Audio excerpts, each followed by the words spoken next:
আসসালামু আলাইকুম। কেমন আছেন সবাই? আশা করি ভালো আছেন।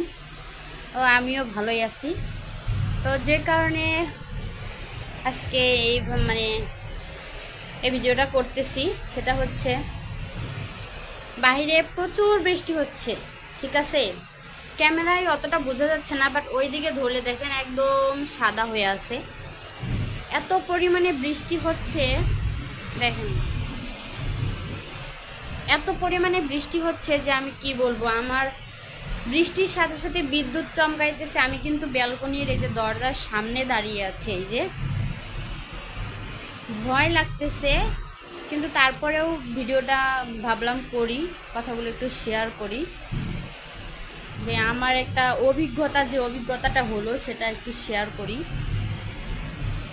আমি কিন্তু এখন মানে প্রচুর ভয় পেয়ে আছি। ঠিক আছে, প্রচুর পরিমাণে ভয় পেয়ে আছি। কারণ হচ্ছে আমি সামনের দিকে আগাই, ভয় লাগতেছে, বিদ্যুৎ চমকাইতেছে। আমি বিদ্যুৎ চমকানোতে এত ভয় পাই, এত পরিমাণে ভয় পাই যে কি বলবো। ঠিক আছে, বলতেছিলাম আমি এখন বাজে হচ্ছে 4:33। ঠিক আছে, গোসল করব আমি, মাথায় কিছু একটা মানে চুলের ট্রিটমেন্টের জন্য দিয়েছিলাম, তো যার কারণে গোসল করতে আজকে লেট হয়েছে। তার কারণে গোসল করব, ওই সময় এরকম বৃষ্টি হচ্ছে আর কি। তো বৃষ্টির শুরুতে কোনো ডাকাডাকি ছিল না, মানে আকাশ গুরুম গুরুম ছিল না, সেজন্য আমি ছাদে গেছি। ছাদে যে জাস্ট গেছি আমি, এইখান থেকে জাস্ট অত দূর, এতটুকু পরিমাণে গেছি আর কি। আর ভাই কি বলবো, এত পরিমাণে বিদ্যুৎ চমকাইছে আর এত জোরে গুরুম করে ডেকে উঠছে। আমার আত্মা তো আর আমার আত্মার সাথে নাই, এত পরিমাণে ভয় পাইছি আমি। ভয়ের চোটে এমন দৌড় দিছি যে আমি মানে যে আমার ডান হাতের যে বাহু, সেই বাহুর, এই ডান হাতের যে বাহু, সেই বাহুর মধ্যে আমি ব্যথা অবধি পাইছি।